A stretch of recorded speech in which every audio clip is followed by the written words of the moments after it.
1.5 மாசம் வெக்ஸ் ஆயிட்டேன். வெக்ஸ் ஆகி உடம்பெல்லாம் இழைச்சு நிறைய பேர் கேட்க ஆரம்பிச்சிட்டாங்க, உடம்பு இழைக்க ஆரம்பிச்சிட்டேன் அப்படின்னு. உடம்பு தான் இழைக்க, ஏன்னா அண்ணனுக்கு தாடி இல்லை. அந்த மாதிரி ரொம்ப அஃபெக்ட் ஆயிட்டேன். மற்றவங்க மாதிரி இந்த கையை கழிக்கிறது அந்த மாதிரிலாம் எதுவும் கிடையாது. நம்ம கையிலே பார்த்தீங்கன்னா தெரியும், அந்த மாதிரி எந்த ஒரு கோடு எந்த ஒரு தயமும் இருக்காது. இல்லை அதை பார்க்க நான் ஜெயிப்பேன், ஜெயிச்சு நான் கல்யாணம் பண்ணுவேன்ற நம்பிக்கை எனக்கு. உங்க வீடியோவும் இப்பயும் அவங்க பார்த்துட்டு தான் இருப்பாங்க. பார்க்கலாமே.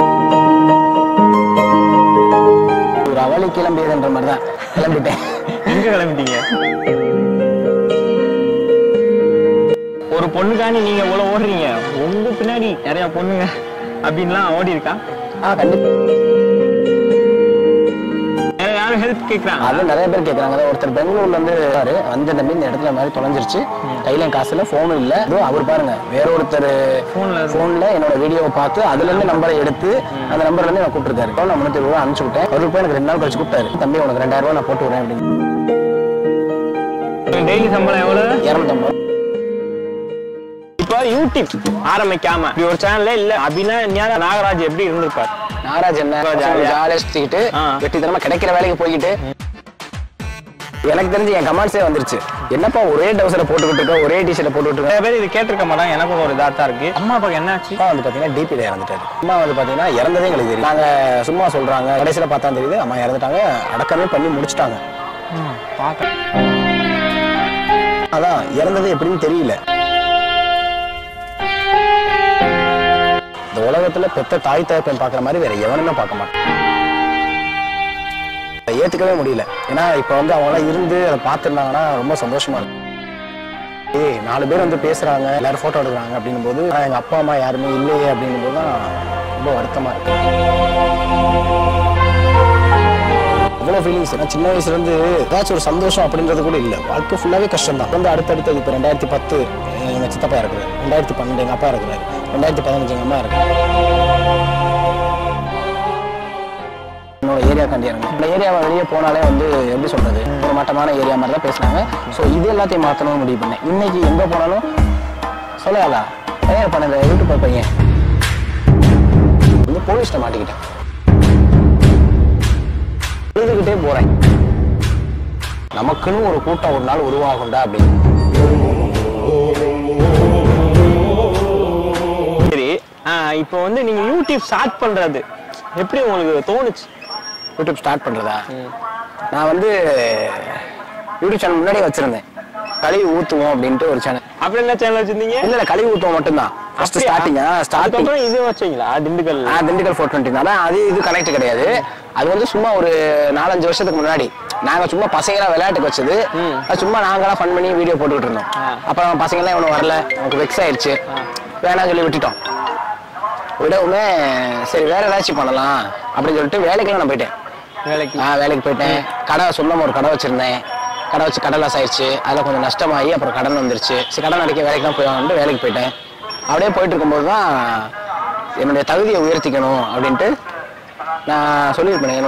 நான் ஒரு பொண்ணை விரும்பினேன், அவங்க தரல அப்படின்னு மட்டுமே என்னோட தகுதியை உயர்த்திக்கணும்னு ஆசைப்பட்டேன். அவங்க ஏன் தரல அப்படின்னா, அவங்க தராது எப்படி சொல்றது, அவங்க சைடு இருந்து பார்க்குறப்ப அது கரெக்டாக தான் இருந்துச்சு. ஏன்னா எந்த ஒரு பெத்த தாய் தகப்பனா இருந்தாலும் தப்பில்லாம் கஷ்டப்படணும்னு நினைக்க மாட்டாங்க. ஏன்னா எனக்கு யாருமே கிடையாது, அப்பா அம்மா கிடையாது. ஸோ நான் மட்டும் தான் தனியாக இருக்கேன். அப்படின்னும் போது அவங்க தராது ஒரு எப்படி சொல்றது கரெக்டு தான். நானே அந்த இடத்துல நான் இருந்தாலும் நானும் தரமாட்டேன் தான். அப்போ என்னோட தகுதியை உயர்த்திக்கிட்டா அவங்க தருவாங்கன்ற ஒரு நம்பிக்கை எனக்கு இருந்துச்சு. ஸோ நான் கொஞ்சம் மேலே வரணும்னு முயற்சி பண்ணேன். அதுக்கு என்ன சூஸ் பண்ணலான்னு யோசிச்சுக்கிட்டே இருக்கும்போது தான் மீடியா கரெக்டாக இருக்கும் அப்படின்னு சொல்லிட்டு இதில் வந்தது. யூடியூப் சேனல் அப்பதான் ஃபர்ஸ்ட் ஸ்டார்ட்டே பண்றோம். இப்போ வந்து இவர் தூரி ஆடிட்டு இருக்காருன்ட்டு எதுவும் நினைச்சுக்கிறாங்க கொசு, அதனால அவங்க சொல்லிருங்க அப்புறம் ரொம்ப இந்த பத்தாவா இருக்காங்க அப்படி இப்படின்னு. தூரி ஆடுறா சும்மா ஒரு ஃபன்னுக்காண்டி இப்படி ஆடணும். கொசு நான் பேண்ட் போடுறேன். இப்போ யூடியூப் நீங்க யூடியூப் வந்து ஆரம்பிக்காம இப்படி ஒரு சேனல்ல இல்ல அப்படின்னா ஒரு இந்த நாகராஜ் எப்படி இருந்திருப்பாரு? நாகராஜ் என்ன தினக்கூலி வேலைக்கு போயிட்டு ஒரு கிடைக்கிற 200-300க்கு வேலைக்கு போயிட்டு அந்த காசை வச்சுட்டு தினமும் சாப்பிட்டுக்கிட்டு பசங்களோட ஜாலியா சுத்திக்கிட்டு அப்படி இருந்திருப்பாரு. ஆனா அந்த நாகராஜ் நல்லா இருந்திருப்பாரு. ஜாலியா நல்லா பசங்க ஜாலியா சுத்திக்கிட்டு வெட்டித்தனமா கிடைக்கிற வேலைக்கு போய்கிட்டு அந்த மாதிரி இருந்திருப்பாரு. அப்போ அந்த நாகராஜ் வந்து ட்ரிங்க்ஸ் ஸ்மோக் அந்த மாதிரி எந்த ஒரு கெட்ட பழக்கம் இப்போ வரைக்குமே கிடையாது. இப்போ இந்த யூடியூப்ல இல்லைனாலும் அப்பயும் அப்படி கிடையாது. சின்ன வயசுல இருந்து எனக்கு கிடையாது. ஒன்லி உழைப்பு தான். எல்லாருக்கும் இவரை பார்க்கும்போது ரொம்ப சின்ன பையன் மாதிரி இருக்குன்னு நினைக்கிறேன். ஏன்னா எனக்கே இது கொஞ்ச நாள் வர தெரிஞ்சிச்சு. எப்படின்னா இந்த தாடி அதெல்லாம் இல்லாதனால ரொம்ப ஒரு என்ன ஒரு 19 வயசு இந்த மாதிரி தான் இருக்கும் அப்படின்னு நினைச்சேன். இப்போதான் எத்தனை வயசு உங்களுக்கு? 27 வயசு. எப்போ கல்யாணம்? பொண்ணு ஓகே சொன்னா கல்யாணம் தான். பொண்ணு தான் ஓகே சொல்லியா? பொண்ணு ஓகே சொன்னா அதுக்கு தான் இப்போ வெறி கொண்டு எல்லாத்துக்கும் ஒரு பெரிய காரணம் இருக்கும்ல. அந்த காரணம் அவருக்கு வந்து லவ் தான். சாமி பக்தி மாதிரி இது வந்த பின்னாதான் நம்ம வாழ்க்கையில இவ்வளவு வந்துருச்சுன்னா இல்ல லவ் தானே அப்ப. ஆமா லவ் தான். ஆமா ஏன்னா வந்துட்டு இப்ப எப்படி சொல்றதுன்னா அவங்க மைண்ட் செட்ல இருந்து நான் பார்த்தேன். ஏன்னா யாரோட மைண்ட் செட்ல இருந்து பார்ப்பேன். உங்களுக்கு எனக்கு ஏதாச்சும் பிரச்சனை உங்க மைண்ட் செட்ல இருந்து நான் பார்ப்பேன். ஏன் இப்படி பேசிட்டாரு அப்படின்னு சொல்லிட்டு அது மாதிரி அவங்க மைண்ட் செட்ல இருந்து பாக்குறப்ப கரெக்ட் தான். யாரா இருந்தாலும் ஒரு பெத்த பிள்ளைய வந்துட்டு யாரோ தெரியாத ஒரு அனாதை பையனுக்கு கட்டி கொடுப்பாங்க, கண்டிப்பா கொடுக்க மாட்டாங்க. இதே வார்த்தை எடுக்காங்க. ஏன்னா உங்களுக்கு இப்ப எத்தனை மக்கள் இருக்காங்க? இப்ப 4 லட்சம் வர போறீங்க. இல்லங்க இப்ப 4 லட்சம் வர போறீங்க சொல்லல. 2 லட்சம் வரட்டும். அவங்களுக்கு அவ்வளவு பேர் சப்போர்ட்ல இருக்காங்க. இப்ப சப்போர்ட்ல இருக்காங்க. ரொம்ப சந்தோஷம் தான். பட் என்ன ஒண்ணுன்னா இந்த 4 லட்சத்துக்கு முன்னாடி இருந்த நாகராஜ் இருக்கான்ல அவனை சொல்றேன் நான். இப்போ ஓகே இப்ப இத்தனை சொந்தங்கள் எந்த ஊருக்கு போனாலும் பேசுறாங்க வைக்கிறாங்க, இத்தனை சொந்தங்கள் இருக்காங்க, அதெல்லாம் பிரச்சனையே இல்லை. பட் இப்ப அந்த 4 லட்சத்துக்கு முன்னாடி இருந்த ஒரு நாகராஜ், அந்த நாகராஜ் தான் சொல்றேன். ஏன்னா அந்த நாகராஜ் ஒண்ணுமே இல்லை, அவன்கிட்ட காசு கிடையாது, இப்பயும் காசு கிடையாது தான் இதுதான் சொல்றேன். அப்ப காசு கிடையாது, ஒரு அனாதை பையன் தான், அப்பா அம்மா கிடையாது, பேக்ரவுண்ட் பெருசா கிடையாது. கண்டிப்பா அவங்க கொடுக்க மாட்டாங்க, நம்பி கொடுக்க மாட்டாங்கல்ல. என்னடா தான் பொண்ணை போய் கஷ்டப்பட வைப்பாங்களா? அந்த மாதிரிதான் நான் மேல வந்தேன். இந்த இப்ப 4 லட்சம் நீங்க சொல்றீங்கல்ல, இதே மாதிரி அவங்கள்ட்ட சொல்லுவாங்க. ஓ 4 லட்சம் பரவாயில்ல, அவன் பின்னாடி இவ்வளவு பேர் வந்துட்டாங்க அப்படின்றப்ப அவங்களுக்கு ஒரு சந்தோஷம் இருக்கும். பரவாயில்ல அவன் பின்னாடி இவ்வளவு பேர் இருக்காங்க நம்புறாங்க அப்படின்னு சொல்லி இருக்காங்கல்ல. அது மாதிரிதான் சரி நம்பி தானே இவ்வளவு அமௌண்ட் கூட போட்டு விட்டாங்க சென்னை போறதுக்கு. சென்னை வீடியோலாம் பார்த்தேன், நானும் பார்த்தேன். ரொம்ப ரொம்ப நல்லா பண்ணியிருந்தீங்க. அது எப்படி உங்களுக்கு தோணுச்சு? பசங்க எல்லாம் சொல்லி கலெக்ட் பண்ணி எவ்வளவு வந்துச்சு? மொத்தம் 75,000 வந்துருச்சு. 75,000 கரெக்டா கலெக்ட் பண்ணி போட்டு மிச்சம் அதுல ஒரு 10,000 சில்லறை இருந்துச்சு. அதுலயும் அதுக்கு இன்னொரு கை கொடுங்க. அந்த அவங்களுக்கு ஒரு சைக்கிள் வாங்கி கொடுத்தாங்க. அதெல்லாம் ரொம்ப ஒரு ஏன்னா இப்ப பாலா சார் அந்த பாலா கோமாளி அவரும் சரி, இப்ப சின்ன சின்ன நடிகர்கள் தான் வந்து பெரிய பெரிய ஹெல்ப் பண்றாங்க. ஆனா பெரிய இடத்துல இருக்கவங்க வரல. நீங்களும் ஏதோ ஒரு சிஎம் ஆக போறீங்க. ஆமா கண்டிப்பா. இப்ப நீங்க வெளியிலயும் இதே கெட்டப், எங்கேயாவது ஒரு இடத்துக்கு போகணும் அந்த மாதிரினா இதே கெட்டப் தான். வெளியே இடத்துக்கு போனா நம்ம மிஞ்சி போனா ஒரு பேண்ட் போடுவேன், அவ்வளவுதான். பெருசா நமக்கு ட்ரெஸ்ஸிங் சென்ஸ் எல்லாம் பெருசா இருக்காது. நீங்க பாத்தீங்கன்னா தெரியும் வீடியோல எனக்கு தெரிஞ்சு என் கமெண்ட்ஸே வந்துருச்சு, என்னப்பா ஒரே டவுசரை போட்டுக்கிட்டு இருக்க, ஒரே டிஷர்ட் போட்டுக்கிட்டு இருக்கலாம் கேட்டிருக்காங்க. நிறைய பேர் உங்களுக்கு நான் ட்ரெஸ் எல்லாம் வாங்கி தரேன் சொல்லியிருக்காங்க. ஸோ அப்படி இருக்கும்போது நம்ம ஒரே இதை போடுறோம் அப்படின்றதான் கிடையாது. ட்ரெஸ்ஸிங் சென்ஸே எனக்கு அவ்வளவுதான். எனக்கு பெருசால அந்த ஆடம்பரமாலாம் போடணுன்ற அவசியம் எனக்கு இல்லவே இல்லை. நமக்கு தேவை ஏதாச்சும் அப்படியே இருக்கணும் அப்படின்ட்டு. ஆமா கண்டிப்பா. இப்போ நீங்க ஒரு இன்டர்வியூல நான் பாத்துருந்தேன், சிஎம் ஆக போறேன் இல்லையா, அந்த ஆசை எதுக்கு உங்களுக்கு வந்துச்சு? சிஎம்னா எல்லாத்துக்கும் ஒரு இதுதான் இல்ல, நீங்க என்னத்துக்கு அந்த மாதிரி சொல்லிருக்கீங்க? எனக்கு சின்ன வயசுல இருந்து ஒரு மைண்ட் செட் இருந்துச்சு சிஎம் ஆகணும் அப்படின்றது. அது என்னன்னா ஒரு கவுன்சிலரால ஒரு வார்டை பார்த்துக்க முடியும், ஒரு எம்எல்ஏவால ஒரு தொகுதியை பார்த்துக்க முடியும், ஒரு சிஎம்ஆல ஒரு நாட்டையே பார்த்துக்க முடியும். நான் என்னோட நாட்டை பார்த்துக்கணும்னு நினைச்சேன், அவ்வளவுதான். ஹெல்ப் பண்ணா யாரு வேணாலும் சிஎம்ஆ இருக்கலாம். அதாவது யாருக்கு வேணாலும் அந்த மனசு இருந்தா. ஆமா, அதாவது நேரம் காலம் கூடி வந்தா. இப்ப எம்ஜிஆர் நினைச்சாரா பிறக்கும் போது நான் சிஎம் ஆக போறேன் அப்படின்ட்டு. ஏன்னா அவனை எம்ஜிஆர்ன்றீங்களே, நீங்க என்ன ஃபேன்? நான் எம்ஜிஆர் ஃபேன் தாங்க. எம்ஜிஆர் ஃபேன் தாங்க. நீங்க எந்த வருஷம் பிறந்தீங்க? நான் 97. 97னாலும் இந்த இளையராஜு இந்த லைன்ல கொஞ்சம் சாங்ல வந்தாலும் ஏன் எம்ஜிஓ ஒரு காலம் அப்படின்னு சொல்ல, எம்ஜிஆர் வந்து அந்த பாட்டுகள் நல்லா கேட்பேன். நான் தத்துவ பாடல்கள் நல்லா கேட்பேன், தத்துவம் நிறைய பேசுவேன். அதனால என் ஃப்ரெண்ட்ஸ் எல்லாம் திட்டிட்டே. எனக்கு தெரிஞ்சு நீங்க அந்த இப்ப நான் உங்களை வேலை பார்க்கும் போது நான் நினைச்சேன், இப்படி மனுஷன் கஷ்டப்படுறாரு. அப்ப ஒரு சாங் ஓடிட்டு இருந்துச்சு. ஒருவேளை அந்த எஃப்எம்ல எம்ஜிஆர் சாங் எல்லாம் மத்தியான டைம்லாம் ஓடும், அதை அப்படியே மைண்ட்ல வச்சு இப்ப எம்ஜிஆருக்குள்ள எவ்வளவு போயிட்டீங்க? அப்படின்னு கிடையாது. இங்க வேலைக்கு வராதுக்கு முன்னாடியே நான் எம்ஜிஆர் ஃபேன் தான். அப்படியா? நான் முன்னாடியே வந்து எம்ஜிஆர் பாட்டு எல்லாமே விரும்பி கேட்பேன். டெய்லி மத்தியானம் 1 மணிக்கு ஜெயமிஸ்ல போடுவாங்க புரட்சி தலைவன். அதெல்லாம் கேட்காம இருக்கவே மாட்டேன். நான் அந்த 1 to 2 எம்ஜிஆர் பாட்டு எல்லாமே கேட்டுட்டு தான் 2 மணிக்கு நான் டியூட்டிக்கே போவேன். அப்படியா? அந்த மாதிரி இருக்கும். ஸோ எம்ஜிஆர் அவ்வளோ தீவிரம் பிடிக்கும். எதனால அப்படின்னா, ஒரு சில பேர் சொல்றாங்க ஒரு கெட்டவர் நல்லவர், அதெல்லாம் நமக்கு தேவையில்லை. அவர் சொன்ன விஷயங்கள்லாம் நல்லா இருக்கும், கரெக்டா இருக்கும். சொன்னதை செஞ்சு முடிக்கணும்னு நினைப்பாரு. யாருமே கணிக்க முடியாத ஒரு ஆளா இருப்பாரு. அது எனக்கு அவர் கூட ஒரு நடிகர். அதுக்கப்புறம் நான் சிஎம் ஆனாரு. நீங்க சிஎம் தான். எவ்வளவு நேரம் ஒரு நாளைக்கு ஒர்க் பண்றீங்க? ஒர்க்குன்னு பாத்தீங்கன்னா காலையில ஹோட்டல் போயிட்டு, தியேட்டர் போயிட்டு, நைட்டு ஒரு 1 மணி அல்லது 2 மணி அந்த மாதிரி டயத்துக்கு வந்துட்டு எடிட்டிங் எல்லாத்தையும் முடிச்சுட்டு தூங்குறதுக்கு ஒரு 3-3:30 ஆயிடும். மனுஷன் வேலை வேலை வேலை வேலை வேலை வேலையிலே இருக்கீங்க. ஆமா, நமக்கு எப்போ ஒர்க்கு தானேங்க. அதாவது இந்த படத்துல சொல்ற மாதிரி தான், இங்கே ஆடம்பரம் என்ன வேணாலும் நம்மகிட்ட இருக்கலாம், ஆனால் உழைப்பு மட்டும் நம்மகிட்ட இருந்துச்சுன்னா என்னைக்குமே நம்ம தூக்க முடியாது, ஜெயிச்சுக்கிட்டே இருக்கலாம். இல்லை இப்போ நீங்கள் ஒரு கெட்டப் போடுறீங்க, அதுக்கு வாடகை தான் சொல்கிறீங்களா? எப்படி காசுலாம் இதில் உங்களுக்கு பசங்களுக்குள்ள பரட்டிக்கிறீங்களா இல்லை நீங்கள் தான்? இல்லை, என்னோட கை காசு. நான் தான் வேலைக்கு போகிறேன்ல, வேலைக்கு போயிட்டு கொஞ்சம் எனக்கு கடன் இருக்குது, அந்த கடனையும் நான் அடைச்சிக்குவேன். எதுக்கு கடன் வாங்குவீங்க? கடன் வந்து நான் கடை வச்சிருக்கேன், ஸ்மோக் பிஸ்கட்னு அப்படின்னு ஒரு ஷாப் வச்சிருக்கேன். அப்படியா? அது கொஞ்சம் இதாகிடுச்சு, பிரச்சனை வேணான்னு எடுத்துட்டோம். அதில் கொஞ்சம் கடன் ஆச்சு. அப்புறம் அப்படியே அந்த கடன் அடைக்க இன்னொரு கடன், அந்த மாதிரி மேலே மேலே போய் இப்போ ஒரு 3 லட்ச ரூபாய்க்கிட்ட கடன் இருக்கு. அப்போ ஆரம்பத்தில் எவ்வளோ கடை வச்சுருந்தீங்க? ஆரம்பத்தில் அப்பயும் 3 லட்சம் தான் இருந்துச்சு. ஸோ அடுத்தடுத்து நம்ம வர்றோம்லங்க, வர்றதுக்கான செலவு, ஒரு செலவு, அது இது ப்ளஸ் 1008 இருக்குல்லங்க. இல்லை இப்போ இருக்க யங்ஸ்டர் பார்த்தீங்கன்னா நிறையா கெட்ட ஒரு சின்ன வீடியோ போட்டாலே அதுக்கேற்ற மாதிரி கெட்டப் சேஞ்ச் இல்லை. நான் எப்போ எந்த வீடியோ பார்த்தாலும் இந்த கெட்டப்பில் தான் இருக்கீங்க. அதுவும் செப்பல்லாம் பார்த்தீங்கன்னா கிபி 1000ல் வாங்கின இதெல்லாம் சேஞ்ச் பண்ண மாட்டேங்க. அது என்னன்னா, மிச்ச செப்பல் நீங்கள் வாங்கினீங்கன்னு வச்சுக்கோங்க, இஞ்சி போனால் ஒரு 3 months, அதிகபட்சம் 3 மாதம் இருக்கும், அவ்வளோதான். இப்போ இந்த செப்பல் நீங்கள் எடுத்துக்கோங்க, நான் கேரண்டியை நானே சொல்கிறேன். என்ன நீங்கள் தண்ணியில் போட்டு என்ன பண்ணாலும் சரி, அதிகபட்சம் ஒரு 1.5 வருஷம் தாங்கும். எனக்கு தெரியும், நான் என்னோட பழைய செப்பல் 1.25 வருஷம் வச்சிருந்தேன். அந்த பின்னாடி கால் ஓட்டை ஆகிற அளவுக்கு வச்சிருந்தேன்னா பார்த்துக்கோங்க. உழைக்கிற செப்பலுங்க, இதெல்லாம் உழைக்கும். இப்போ இது வந்து எனக்கு ஒரு 100 ரூபா மிச்சம் ஆகுது. இப்போ 120 ரூபா அந்த செப்பல். மனுஷன் செப்பலில் கூட கரெக்டு தான். இதெல்லாம் வாங்கினேன், 600 ரூபாய்க்கு வாங்கினேன், 2 நாள் தண்ணிக்குள்ள முக்கினேன், பிடிங்கிச்சு. அவ்வளோதான். அப்படி கிடையாது, இது போய்கிட்டே இருக்கும். கரெக்டாக 1 வருஷத்துக்கு மேலே போயிடும், கேரண்டி நானே தரேன். 1 வருஷத்துக்கு மேலே போயிடும் தாராளமாக அந்த செருப்பு. நாளைக்கு இவ்வளோ உழைக்கிறீங்க, உங்களுக்குன்னு ஒரு பொழுதுபோக்கு அப்படின்னா பெருசாலாம் ஒன்றும் இல்லை. சும்மா ஃப்ரெண்ட்ஸோட பசங்களோட இருப்பேன், என்னோட டீம் பசங்களோட இருப்பேன், டீ சாப்பிட போவோம், அவங்களுக்குள்ளே ஃபன் நடக்கும், நிறையா ஃபன். அவ்வளோதான், அந்த இதே எனக்கு பொழுதுபோக்கு தான். மிஞ்சி போனால் அதிகபட்சமாக நான் எது மேலே பைத்தியமாக இருப்பேன் அப்படின்னா சினிமா மேலே பைத்தியமாக இருப்பேன். நிறைய படங்கள் இப்போலாம் பார்க்க முடியறது இல்லை. இப்போ அந்த மீடியாவுக்குள்ள அந்த சரி, அதுக்கு முன்னாடி இந்த தேட்டர் வேலைக்கு ஒர்க்குன்னு போனதுலேருந்து அவ்வளோக்கும் பார்க்க முடியல. பட் ஆனால் சினிமா வந்து அவ்வளோ பெரிய பைத்தியம். என்ன படம் வந்தாலும் பார்த்துருவோம், மொக்க படமாக இருந்தாலும் அதை போய் பார்த்துக்கணும். எல்லா படமும் கண்டிப்பாக பார்த்துட்டு வந்தேன். எம்ஜிஆர் படத்துலேருந்து பார்த்துட்டீங்க? எம்ஜிஆர் படம் மோஸ்ட்லி நைட்டு தூங்குற படம் பார்ப்பேன். இந்த திருடாதே, எங்கள் வீட்டு பிள்ளை, அது மாதிரி எம்ஜிஆர் படம் தான் நிறைய பார்ப்பேன். குலேபகாவலி, அலிபாபா 40 திருடர்களும், அந்த மாதிரி நிறையா இது பார்ப்பேன். இப்போ உங்களுக்கு எம்ஜிஆர் ஃபர்ஸ்ட் ஃபேன் சொன்னீங்க, வேற இப்போ இல்லை இளைஞர்கள் இப்போ இருக்க நடிகர்ல யாரை பிடிக்கும்? இப்போ இருக்க நடிகர்கள்னா எனக்கு பிடிச்சது அப்படின்றது சித்தார்த் ரொம்ப பிடிக்கும். சித்தார்த் மோட்டிவேஷனாக சொல்கிறேன். ஆமாம், அவர் பண்ணுறது எல்லாமே சூப்பராக இருக்கும். இன்னொன்று என்னன்னா, போல்டான மனுஷன். எனக்கு தெரிஞ்சு எந்த ஒரு இதனால பிரச்சனாலும் உடனே அந்த தட்டி கேட்பான்னு சொல்லுவாங்கல்ல, அந்த இதில் ரொம்ப பிடிக்கும். மோட்டிவேஷன்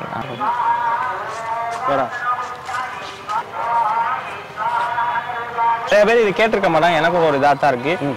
உங்களோட ஃபேமிலி ஃபோட்டோவெல்லாம் நான் பார்த்தேன். அம்மா அப்பா காட்டுறேன் அப்படின்னு சொல்லிட்டு இருந்தீங்க. அம்மா அப்பாவுக்கு என்ன ஆச்சு? அப்பா வந்து பார்த்தீங்கன்னா டிபியில் இறந்துட்டாரு. ஸோ அந்த மாதிரி அம்மா வந்து பார்த்தீங்கன்னா இறந்ததே எங்களுக்கு தெரியாது. அப்போ என்ன உங்களுக்கு? அப்போ வந்து பார்த்தீங்கன்னா நாங்கள் எங்கள் அண்ணனோட கல்யாணத்துக்கு, அதாவது அம்மாவோட சித்தி மகன் வரல, எங்கள் அண்ணன் அவர் கல்யாணத்துக்கு நாங்கள் கேரளாவில் இருந்தோம். ஸோ அம்மா வந்து அடுத்த நாள் இறந்துட்டாங்கன்னு சொல்கிறாங்க. அது உண்மையாக பொய்யான்றது எங்களுக்கு தெரியல. ஸோ அதனால் நாங்கள் அங்கே இருந்தனால கேர்லெஸ்ஸாக விட்டுட்டு பார்க்குறோம். கடைசி இங்கே வந்து பார்த்து தான் தெரியுது அம்மா இறந்துட்டாங்க அப்படின்றது. இல்லை, அம்மா இறந்துட்டாங்கன்னு உங்கள்கிட்ட சொல்கிறாங்க. அது எப்படி சொன்னாங்கன்னா, இறந்துட்டாங்கன்னு சொல்லலை, கீழே விழுந்துட்டாங்க, மண்டை உடஞ்சிருச்சு, அந்த மாதிரி இறந்ததை மறைச்சு கஷ்டப்படாமல் சொல்கிறாங்க. இது எதில் நம்ம உண்மை நம்ப முடியும்? ஒவ்வொருத்தட்ட ஒவ்வொரு மாதிரி சொல்லவும் நாங்கள் சும்மா சொல்கிறாங்க, இல்லை ஏதாச்சும் இது பண்ணுறாங்க அப்படின்னு சொல்லிட்டு ஃபேக்காக இருக்குன்னு நினச்சிட்டு நாங்கள் விட்டுட்டோம். கடைசியில் பார்த்தா தெரியுது அம்மா இறந்துட்டாங்க. அடக்கமே பண்ணி முடிச்சிட்டாங்க. பார்க்கல.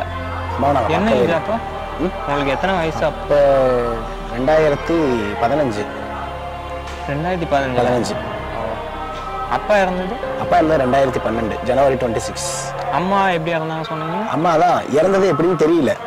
எப்படி இறந்தாங்கன்னே தெரியல. வீட்டில் தானே? அதுவும் தெரியல. நாங்கள் தான் அங்கே இருந்தோம், கேரளாவில் இருந்தோம்ல. அம்மாவை தனியாக விட்டுட்டு போயிட்டீங்களா? யாருமே பக்கத்து வீட்டில் இல்லை, எதுவும் சொல்ல? வீட்டில் இந்த மாதிரி இருந்தாங்களா? அது எப்படி சொல்றதுன்னா, இப்போ அம்மா வந்து இந்த ஊரில் இல்லை, அவங்க திருப்பூரில் இருந்தாங்க. ஸோ நாங்கள் எல்லாரும் அங்கே இருந்தோம். அப்படின்னும் போது அவங்க இறந்தது எப்படின்றது எங்களுக்கே தெரியலன்னும் போது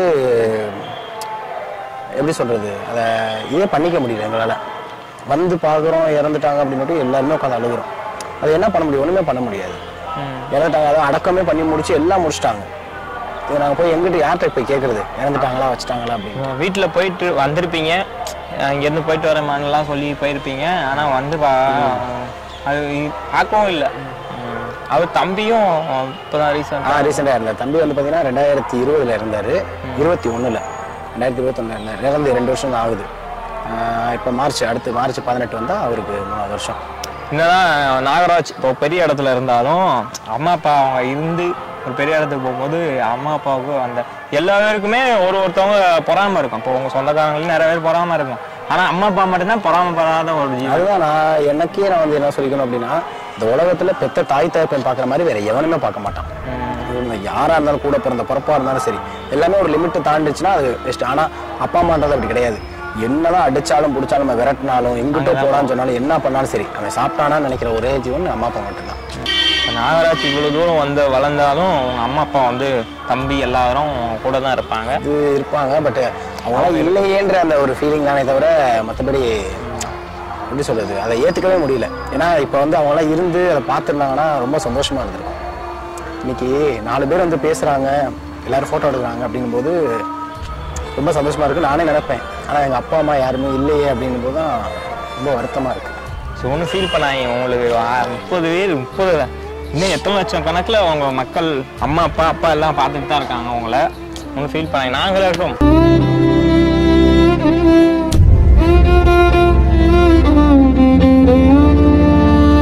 எங்கள் அப்பா அம்மா நேரில் பார்த்தா அது எவ்வளோ பெரிய சந்தோஷம் தெரியுமா? ஏன்னா தன்னோட மகன் கூட இன்னொருத்தன் ஒரு ஃபோட்டோ எடுக்கிறான், எல்லாரும் வந்து பாராட்டுறாங்க அப்படிங்கும்போது அந்த பாராட்டை அவங்க கேட்குறப்ப எவ்வளோ சந்தோஷமா இருக்கும் தெரியுமா? அது கிடைக்கலையேன்ற அந்த ஒரு பாக்கியம் தான் எனக்கு. நாகராஜ் வந்து சில பேர்த்த வந்து அண்ணன் வந்து சிரிக்க வச்சாலும் மனசுக்குள்ள எவ்வளோ கஷ்டங்கள் இருக்குன்னு இந்த வீடியோவில் தெரிஞ்சிருக்கும். நான் இது கேட்கக்கூடாதுன்னு நினச்சேன். எல்லாத்துக்கும் தெரியும், நிறைய பேர் தெரியாமல் இருப்பாங்க. இவ்வளோ கஷ்டம் இல்லை, யாராரு மகிழ் வைக்கிறாங்களோ அவங்களுக்கு பின்னாடி வந்து இவ்வளோ கஷ்டங்கள் இருக்குது. சில பேருக்கு தெரியல. சரி ஒன்றும் ஃபீல் பண்ணாங்க. அவங்களுக்கு எத்தனையோ பேர் இருக்காங்க. ஃபீலிங்ஸ் இருக்க தான் செய்யணும், கண்டிப்பாக இல்லாமலாம் போகாது. ஏன்னா அவ்வளோ ஃபீலிங்ஸ் இருக்குது. ஏன்னா சின்ன வயசுலேருந்து ஏதாச்சும் ஒரு சந்தோஷம் அப்படின்றது கூட இல்லை. வாழ்க்கை ஃபுல்லாகவே கஷ்டம்தான். தொடர்ந்து அடுத்தடுத்து இப்போ 2010 எங்கள் சித்தப்பா இருக்கிறாரு, 2012 எங்கள் அப்பா இருக்கிறாரு, 2015 எங்கள் அம்மா இருக்குது, 2018 எங்கள் பாட்டி இருக்காங்க, 2020 21 என் தம்பி இருக்கான். வரிசையாக கொஞ்சம் கொஞ்சமாக இதாகுது. இப்போ நான் இவ்வளோ தூரம் வந்ததே அவங்களோட பிளெஸிங்ஸ் தான் நானே நினைக்கிறேன். அவ்வளோ அவங்க கூட இருக்கிறாங்க, இல்லாமல் இவ்வளோ தூரம் இல்லை. நம்ம பையன் வந்து எப்பயுமே அம்மா அப்பா அவங்க சொந்தக்காரங்க எல்லாமே கூட இருப்பாங்க. அதெல்லாம் ஒரு ஃபீல் பண்ணாதீங்க. ஆனால் அவங்க இல்லாமல் போனது வந்து ஒரே ஒரு நல்ல விஷயம் என்னென்னா, நான் வாழ்க்கையை கற்றுக்கிட்டேன். இப்போ அப்பா அம்மா இருந்திருந்தா கண்டிப்பாக வந்து நான் வேலைக்கு போயிட்டு சும்மா ஊரை சுற்றிக்கிட்டு நம்ம அப்பா அம்மா இருக்காங்கன்ற ஒரு தைரியத்தில் இருந்திருப்பேன். இவங்க இல்லைன்றப்ப நம்மளா கை ஊனி எந்திரிச்சு வரணுன்ற ஒரு இது பண்ணிட்டேன். சில பேர் அம்மா அப்பா வசதியில் இருப்பாங்க, பசங்களுக்கு காட்ட மாட்டாங்க. ஆனால் இல்லாத போது தான் அந்த பையனுக்கு வந்த வழிகள் தெரியும். கண்டிப்பாக இப்போ அவங்க இல்லாமல் போனதான் இப்போ என்னோட தனிமையில் டெய்லி நான் தனிமையாக தான் இருக்கேன். இப்போ அதனால தான் இப்போ எல்லாரும் சொல்கிறாங்க, நல்லா காமெடி பண்ணுறேன், நல்லா சிரிக்க வைக்கிறடா அப்படின்ட்டு. என்னோட சிரிப்புக்கு பின்னாடி நீங்கள் சொன்ன மாதிரி தான் 1000 வழிகள் இருக்கு பாருங்க. எவ்வளோ பெரிய ஒரு வழிகள் இல்லை. அந்த வீடியோ பார்க்கும்போது சில பேர் ரொம்ப எனக்கே நான் அவ்வளோ காட்டா போகிறேன்னு நினச்சேன். அம்மா அப்பா அவங்களை பார்க்கணும் அப்படின்னு நான் எதிர்பார்ப்பில் தான் அந்த வீடியோவே பார்த்தேன். அப்படின்னா அந்த ஃபோட்டோ எடுக்கும்போது எனக்கு கொஞ்சம் ஃபீல் ஆயிடுச்சு. அது எப்படி அவங்களுக்கு தெரியல. அது எதுக்காண்டி அந்த வீடியோ போட்டேன் அப்படின்னா, நிறைய பேர் கமெண்ட்ஸில் கேட்டுகிட்டே இருந்தாங்க, அப்பா அம்மா காமிங்க, அம்மாவுக்கு சரி வாங்கி கொடுங்க, 2 பேரும் வெளியே கடைக்கு கூப்பிட்டு போங்க, சாப்பாடு வாங்கி கொடுங்க அப்படி அப்படின்ட்டு. எனக்கும் ஆசை தான், இருக்கணுமே அவங்க. ஸோ அதனால தான் எங்கள் வீட்டில் ஃப்ரேம் கூட அப்பா அம்மாவுக்கு நான் அடித்தது கிடையாது. ஏன்னா இருந்தால் அவங்க ஞாபகம் வரும், பார்க்கணும், தேவையாது அப்படின்ட்டு அந்த வீடியோக்காண்டி அந்த ஃப்ரேம் அடிச்சு.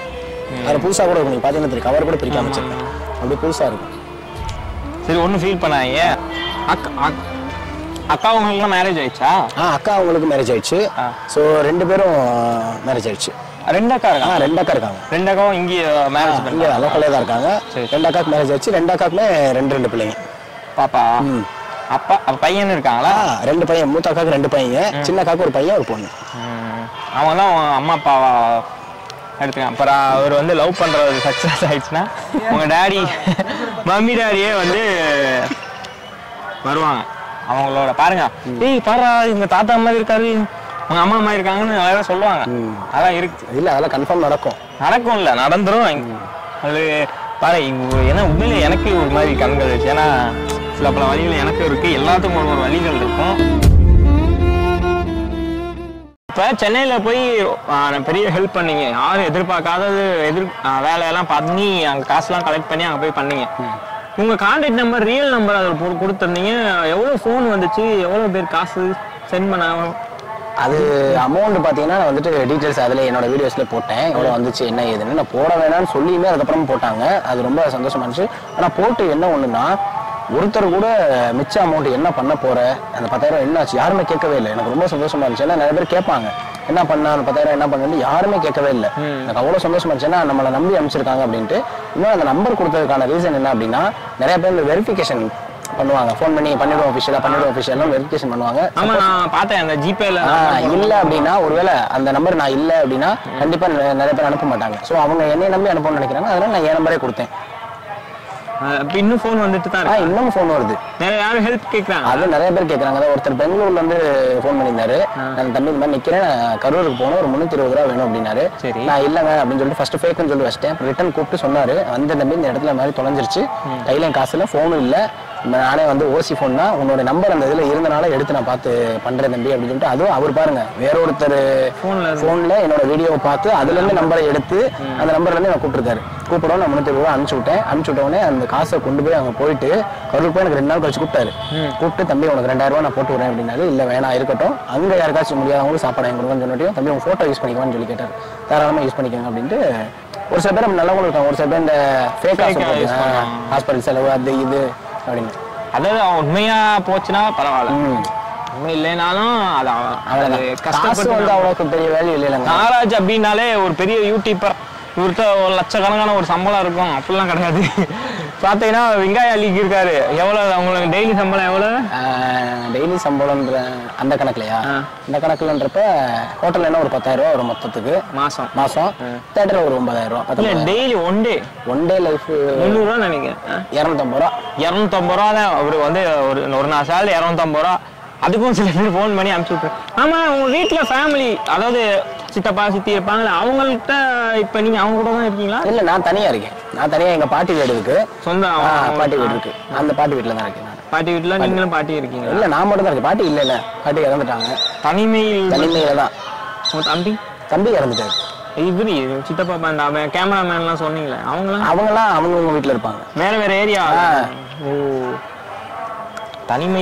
தனிமை வந்து ஒரு தோற மாற்றவும் செய்யும், எதிர்க்கவும் செய்யும், அழிக்கவும் செய்யும், ஆக்கவும் செய்யும். யூடியூப் ஆரம்பிக்கும் போது நீங்களும் சில பல ரொம்ப கஷ்டப்பட்டு வந்திருப்பீங்க. இப்போ எடுத்தோடனே ஒருத்தவங்க ஆரம்பிக்கிறாங்கன்னா அவங்க என்ன பண்ணணும்? யூடியூப் ஸ்டார்ட் பண்றாங்க, தயங்காம ஃபர்ஸ்ட் உள்ள வரணும். இல்ல நானே கூட சொல்லுங்க, எனக்கே சொல்லுங்க, உங்களுக்கே சொல்றதுனாலும் எல்லாரும் சொல்றேன், பொதுவாக சொல்றேன், சொல்லுங்க. தயங்காம உள்ள வரணும் ஃபர்ஸ்ட், அது ஒண்ணு. செகண்ட் அப்படின்னு சொல்லி பாத்தீங்கன்னா கண்டென்ட், நீங்க ஒருத்தான கண்டென்ட் கொடுத்தீங்கன்னா உங்களை ஏத்துக்குவாங்க. அது ஒண்ணுதான். Video clarity, audio clarity, content, இது 3 இருந்துச்சுன்னா நீங்க அதிகபட்சம் 1 மாசத்துக்குள்ளே வந்துடலாம். ஏன்னா உங்க கண்டென்ட்ல ஒரே ஒருத்தன் உங்க வீடியோ பாக்குறான் அப்படின்னா வலுக்கட்டாயம்லாம் சப்ஸ்கிரைப் பண்ண வேணாம். உங்க கண்டென்ட் ஒருத்தா இருந்துச்சுன்னா அவன் சப்ஸ்கிரைப் பண்ணுவான், அதுக்கப்புறம் அவன் 10 பேருக்கு ஷேர் பண்ணுவான், அப்படியே உங்க இது ரீச் ஆகும். அந்த மாதிரி தான் வரும். ஸோ இப்போ நாங்கள் அப்படி தான் நினைச்சோம், எங்களோட வியூவர்ஸ்க்கு பெஸ்ட்டாக கொடுக்கணும். ஒரு நிமிஷம் எங்களோட வீடியோ பார்த்துருக்கீங்கல்ல, எல்லா வீடியோ பார்த்துருக்கீங்க, அதில் ஆட்ஸ் ப்ரமோஷன் எதுவுமே வந்திருக்காது. அது எதனால அப்படின்னா, ஒரு நிமிஷம் பார்க்குறீங்க, இப்போ நீங்களே பார்க்குறீங்கனாலும் உங்களுக்கு ஒருத்தப்பலாக கொடுக்கணும்னு நினைக்கிறோம். அதனால ஏதாச்சும் மொக்க கண்டென்ட்டாக கூட இருந்துட்டு போகுது, ஆனால் அது எங்களோட தான் இருக்கணும். அதனால தான் ஓன் கண்டென்ட்டா போட்டு ஒருத்தனோட அட்வர்டைஸ்மெண்ட் உள்ள துணிச்சு அதை நீங்க பார்த்து அந்த மாதிரி ஜங்கல் ரம்மி நிறைய ஆட்ஸ் வருது. இப்போ எனக்கே எக்கச்சக்கமா ஆட்ஸ் ப்ரமோஷன் வந்துச்சு, நான் எதுவுமே வேணான்ட்டேன். எனக்கு தேவை என்னோட வியூவர்ஸ்க்கு நான் கொடுக்கணும், அவ்வளவுதான். அதனாலதான் ரசிக்கிறாங்க. யாராவது பெரிய பெரிய யூடியூபர்லாம் உங்களுக்கு கால் பண்ணிருக்காங்களா, எதுவும் நல்லா பண்ற தம்பி அப்படி இப்படின்னு ஏதாவது? ஸ்டார்டிங் பாத்தீங்கன்னா யூடியூப் பிரதர்ஸ் அந்த அரிசின்றது இன்ஸ்டால மெசேஜ் பண்ணியிருந்தாங்க, நல்லா பண்றீங்க அப்படின்ட்டு. அப்புறம் லவுட் ஸ்பீக்கர்னு மதுரையில சிஸ்டர் இருக்காங்க, அவங்க மெசேஜ் பண்ணிருந்தாங்க, நல்லா பண்ணிருந்தீங்க அப்படின்ட்டு. அப்புறம் ராபி ப்ரோ மெசேஜ் பண்ணியிருந்தாரு. சேலரி கேட்டிருப்பாரு. இல்ல அவரு போன் பண்ணி விஷ் பண்ணியிருந்தாரு, நானே உங்க பெரிய ஃபேனு, சூப்பரா பண்றீங்க, உங்க காஸ்டியூம்ஸ் எல்லாம் அல்டிமேட், உங்களை மாதிரி நான் சேலஞ்சிங் பண்ணி பார்த்ததே இல்லை அப்படின்னு சொல்லி ரொம்ப அப்ரிஷியேட் பண்ணியிருந்தாரு. அப்புறம் ரீசெண்டா பச்சோந்தி ப்ரோ மெசேஜ் பண்ணியிருந்தாரு, ஹாய் ப்ரோ உங்க வீடியோஸ் எல்லாம் சூப்பரா இருந்துச்சு, ரீசெண்ட் டைம்ல பார்த்தோம் அப்படின்னு சொல்லி பச்சோந்தி ப்ரோ சொல்லியிருந்தாரு. எத்தனை டைரக்டர்லாம் ஃபோன் பண்ண போறாங்களா? ஐயோ அப்படிலாம் இல்லை ப்ரோ, சினிமாக்குள்ள போகணுன்றது கனவு. அது இது மூலமா உங்களுக்கு எப்படி வில்லன் கேரக்டர் பிடிக்கும், காமெடி பிடிக்குமா, ஹீரோ பிடிக்கும்? எனக்கு எப்பயுமே காமெடி தாங்க. ஏன்னா வில்லன் வந்து ஒருத்தர் அடிச்சு கீழே போட்டு படுக்க வைக்கணும், ஆனா காமெடின்றது ஒரு 4 பேர் சிரிக்க வச்சிடலாம். மக்கள் விற்கிறீங்க. அது மாதிரி தான் எங்கள் வீடியோஸ்ல அது மாதிரி தான் பண்ணிட்டு இருக்கோம். நம்ம வீடியோஸ் நீங்கள் பார்த்தீங்கன்னாலே சிரிக்கவும் வச்சிருப்போம், செந்திக்கவும் வச்சிருப்போம், அளவும் வச்சிருப்போம். ஆனால் உண்மையிலே இவ்வளோ ஒரு வழிகள் என் மனசுலலாம் இவ்வளோ வழிகள் இருந்தால் நான் உண்மையிலே இவ்வளோ எஃபெக்ட் போட மாட்டேன். தனிமையில் ஒரு மனுஷன் தனிமையில் இருந்து இவ்வளோ பிரச்சனைகளை உள்ள வச்சு ஒரு வீடியோ ஒரு எஃபெக்ட் போட்டு கொடுக்குறாங்கன்னா அதுலேயும் சில பேர் கமெண்ட்லாம் நானும் பார்த்துருக்கேன். ஐயோ இருக்காங்க, செய்யோ இருக்காங்க, அதெல்லாம் கண்டுக்க கூடாது. அவங்க வந்து பேசுகிறவங்க பேசிக்கிட்டே தான் இருப்பாங்க. இப்போது என்னை ஒருத்தவங்க பேசிகிட்டே இருந்தாங்க, அவங்க பேசிட்டே தான் இருக்காங்க, இன்ன வரைக்கும் பேசிட்டு தான் இருக்காங்க. ஆனால் அவங்கள்ட்ட 10 பேர் சொல்லிட்டு இருக்காங்க, செம்மையாக வளர்ந்துட்டான், சூப்பராக வளர்ந்துட்டான், அவனெல்லாம் 10 பேர், அவங்க கூட 10 பேர் ஃபோட்டோ எடுக்கிறாங்க. ஆளுகளே அவங்களும் பேசிட்டு தான் இருக்காங்க. அவங்க கேட்குறப்ப என்ன ஆகும், இன்னும் சரி ரைட்டு ஓகே வளர்ந்துட்டான் அப்படின்னு அவங்க அவ்வளோதான் ஆஃப் ஆகிடுவாங்க. ஒரு கட்ட அளவுக்கு தான் பேசுவாங்க, அதுக்கப்புறம் அவங்களால பேச முடியாது. ஒரு சேனல்ல பார்த்தேன், ஃபர்ஸ்ட் இன்டர்வியூ கொடுத்துருந்தீங்க, அதுல கூட லவ் பத்திலாம் சொல்லியிருந்தீங்க.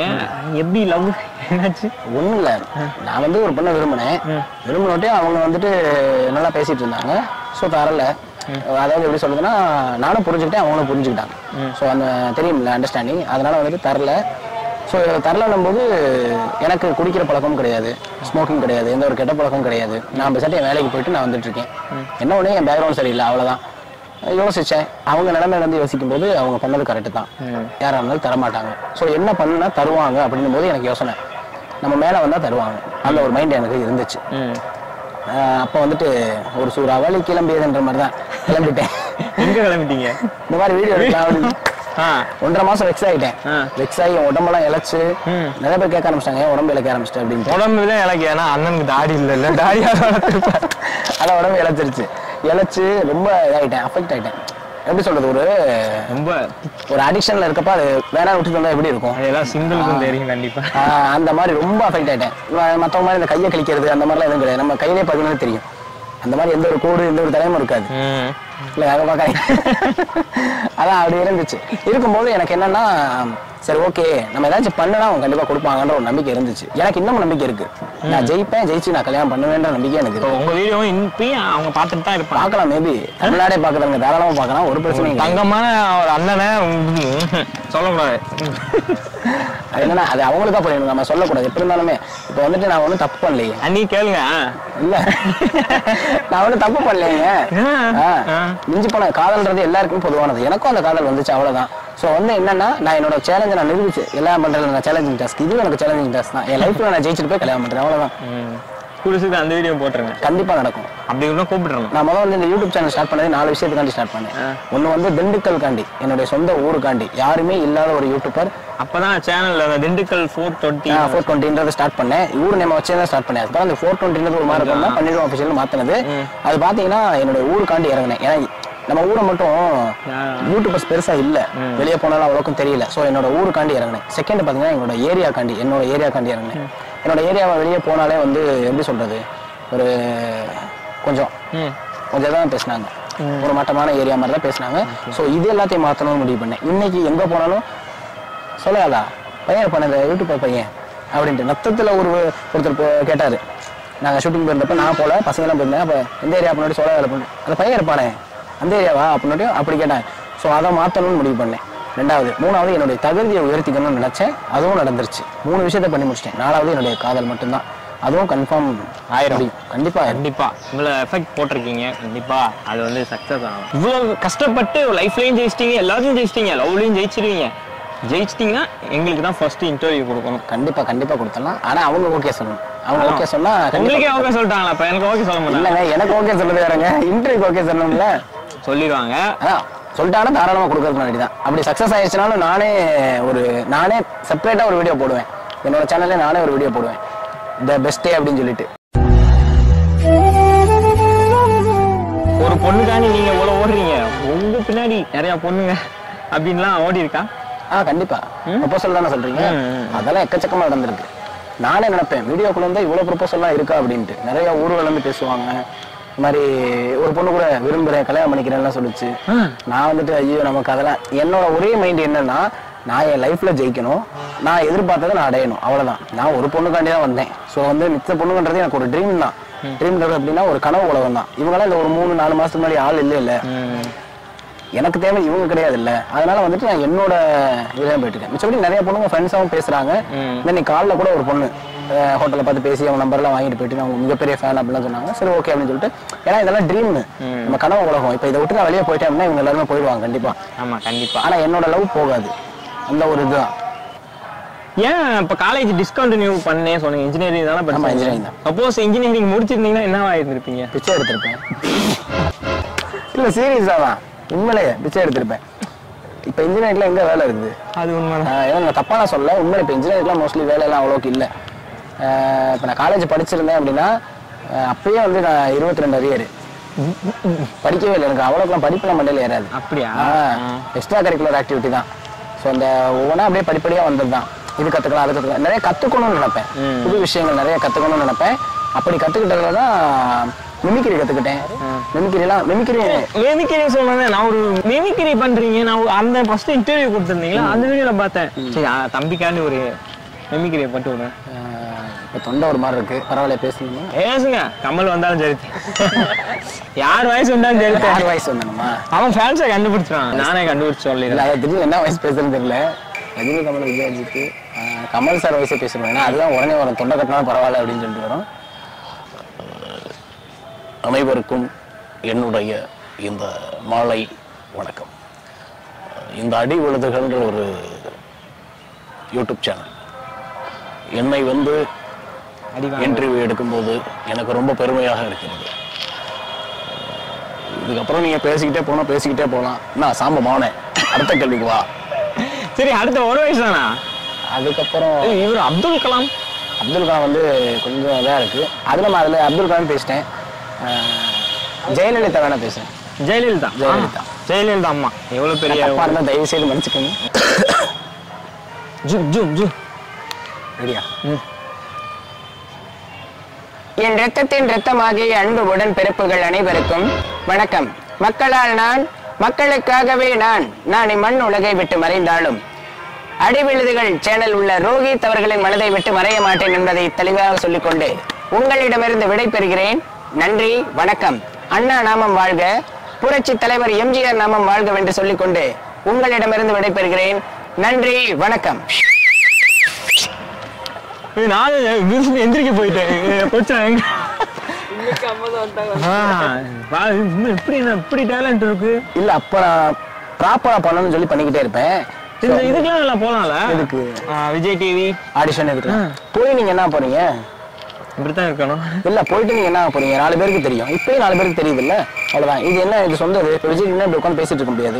அடுத்ததுக்கு போன ஸ்கிரிப்ட் நீங்க அவங்க கூப்பிடுற அளவுக்கு வளர்ந்து நிக்கிறீங்க. இல்லங்க, அவ்வளவுலாம் வளரல. அவ்வளவு பார்த்தாங்கன்னா அவ்வளவுதான். அது ஒரு தாமசம் பார்த்தாருன்னா அவ்வளவுதான். உங்களுக்கு நிறைவேறாத ஆசைகள் அப்படிலாம் நிறைய இருக்கும். அது ஏதாவது ஒண்ணு சொல்லுங்க. நிறைவேறாத ஆசை அப்படின்னா, எனக்கும் எல்லா மாதிரி அப்பா அம்மா ஃபேமிலி அப்படியே ஜாலியா ஒரு ஃபெஸ்டிவல்லாம் வந்துச்சுன்னா அப்படி ஜாலியா இருக்கணும்.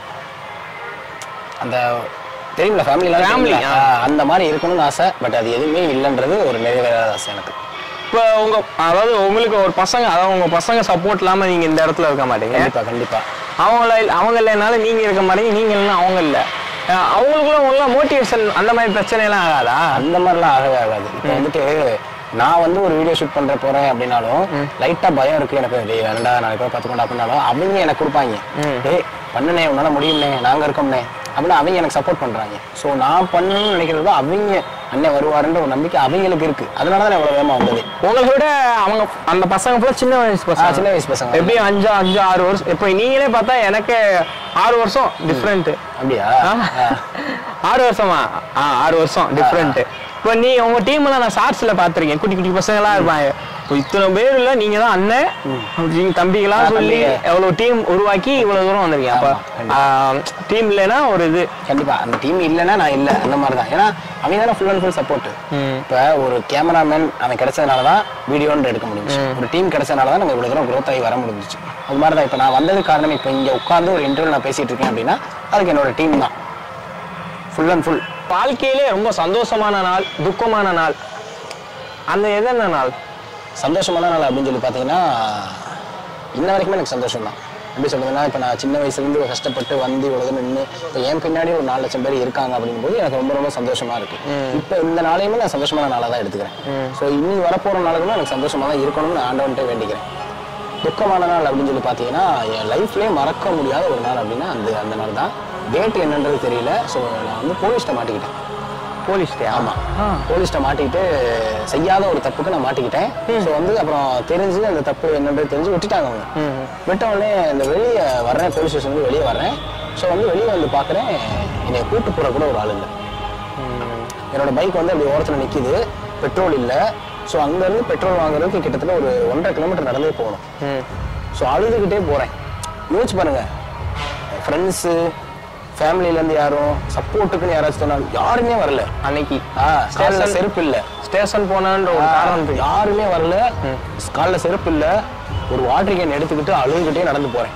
ஆனால் அன்னைக்கு நான் நினச்சேன், இது பொய்யெல்லாம் கிடையாது, உண்மையிலேயே அன்னைக்கு நான் அழுதுகிட்டே பிறப்பேன்னு நினச்சேன், நமக்குன்னு ஒரு கூட்டம் ஒரு நாள் உருவாகுண்டா அப்படின்னு. அது இன்னைக்கு உருவாயிருக்குன்றப்ப எனக்கு ரொம்ப ரொம்ப சந்தோஷமா இருக்கு. ரொம்ப மறக்க முடியாத நாள். ஏன்னா யோசிச்சு பாருங்க, யாருமே இல்லாம நீ தன்னந்தனியா ஒரு போலீஸ் ஸ்டேஷன்ல வெளியே வந்து கூட்டு போற கூட ஆள் இல்லாம நடந்தே போனீங்கன்னா, பெட்ரோல் வாங்க கூட நடந்தே போனா எவ்வளவு இதா இருக்கும். அந்த அளவுக்கு ஒரு ரண கொடூரமா இருந்துச்சு அந்த நாள். எனக்கு இன்னும் வாழ்க்கையில அதை மறக்கவே மாட்டேன். இன்னைக்கு பாத்தீங்கன்னா நான் இவரை பாப்பனான்றது கூட ரொம்ப கஷ்டப்பட்டு நான் வந்து இந்த வேலை விட்டுருப்பாங்க, சும்மா வீடியோக்காண்டி இந்த மாதிரிலாம் பண்ணுவாங்கன்னு நினச்சிட்டு அவரோட ஹோட்டலுக்கே போனால் அவர் வந்து வேலை தான் பார்த்துட்டு இருந்தாரு. அவர் வேலையில் கொஞ்சம் எக்ஸ்கியூஸ் கேட்டுட்டு வந்துட்டு என் கூட டைம் ஸ்பெண்ட் பண்ணோம்.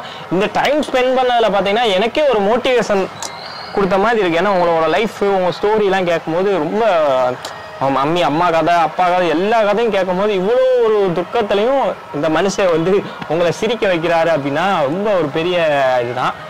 இவரை பற்றி தெரியும், சென்னையில் போய் வீடியோ போடுறதாலும் சரி, இந்த காசு அது எல்லாமே வந்து ஒரு ஹெல்பிங் மைண்டில் தான் பண்ணுறாரு. சரி, உங்களை சந்திச்சதுல எனக்கு ரொம்ப புரியுது. இன்னைக்கு வந்து உங்க கூட சுத்தினதே எனக்கு ரொம்ப ஒரு ஜாலியாக இருந்துச்சு. நீங்கள் வந்து எடுத்ததுல எனக்கு ரொம்ப சந்தோஷம். ஏன்னா இப்போ வந்துட்டு என்னையும் ஒரு ஆளாக மதிச்சு நீங்கள் மதுரையிலேருந்து கிளம்பி வந்து இப்படி ஒரு கேமரா வச்சு மைக் கொடுத்து என்னைய ஒரு இன்டர்வியூ பண்ணின்றது எனக்கு ரொம்ப ரொம்ப சந்தோஷம். உங்களை மாதிரி இளைஞர்களை வந்து நம்ம வெளியே காட்டுறோம். ரொம்ப ரொம்ப ரொம்ப நன்றி. ஸோ வந்து நீங்களும் அடிவெளிகள் சேனலை மறக்காமல் சப்ஸ்கிரைப் பண்ணிடுங்க. நீங்களும் பண்ணிடுவோம் சேனலை சப்ஸ்கிரைப் பண்ணுங்க. அது நிறைய பண்ணியிருக்கீங்க, நம்மளும் கொஞ்சம் பண்ணி விடுங்க. ஃபேன்ஸ்க்கு வந்து ஏதாவது நீங்கள் சொல்ல விரும்புறீங்களா? உங்கள் இதில் நானும் நிறைய பேசிட்டேன். ஃபேன்ஸ்க்கு உங்கள் சார்பில் சொல்லுங்கள். ஃபேன்ஸுக்குன்னு தாண்டி இந்த வீடியோ பார்க்குற எல்லாருக்குமே ஒன்றே ஒன்று தான் சொல்லணும், எல்லாரும் ஜெயிக்க முடியும், எல்லாத்துலேயும் ஜெயிக்க முடியாது, அவ்வளோதான். ஸோ உங்களுக்கான அந்த ஃபீல்டில் நீங்கள் தேர்ந்தெடுத்தீங்க அப்படின்னா கண்டிப்பாக ஜெயிச்சிடலாம், அவ்வளோதான். கொஞ்சம் தேடுங்க, வாழ்க்கை தேடல் தான். தேடிட்டே இருங்க, கண்டிப்பாக என்னைக்காச்சும் ஒரு நாள் கிடைக்கும். அதை பிடிச்சி அப்படியே போயிடுங்க. பிரதீப் ரங்கநாதன் என்ன சொன்ன மாதிரி தான், முதல்படி மட்டும்தான் கஷ்டம், அப்புறம் எல்லாமே ஈஸியாக தான் இருக்கும். அதனால் வந்துட்டு எல்லாருமே லைஃப்பில் சக்ஸஸ் ஆகணும். ஸோ நான் வந்து சக்ஸஸ் ஆகி நின்றுட்டு நான் சக்ஸஸ் ஆகிட்டுன்னு சொல்கிறதெல்லாம் இல்லை. என் கூட இருக்க இவர் சக்ஸஸ் ஆகணும், எடுக்கிற கேமராமேன் சக்ஸஸ் ஆகணும், நான் ஓரத்தில் ஃபோன் பேசிகிட்டு இருக்க பிரதர் சக்ஸஸ் ஆகணும். எல்லாருமே லைஃப்பில் சக்ஸஸ் ஆகணும் தான். ஸோ எல்லாரும் ஆகிட்டோம்னா இங்கே வந்து ஒரு நிறைவு கிடைக்கும், இல்லைனா குறையாவே தான் இருக்கும். ஸோ அந்த குறை யார்கிட்ட இருக்கக்கூடாது அப்படின்னு தான் நாங்களும் போராடிக்கிட்டு இருக்கோம். ஸோ நீங்களும் சேர்ந்து எங்களோட போராடுங்க, அவ்வளோதான். நன்றி. அந்த உங்கள் டைலாக் சொல்லுங்கள். குக்கும் நமக்குன்னு ஒரு கூட்டம் ஒரு நாள் உருவாகுண்டா அப்படின்னு.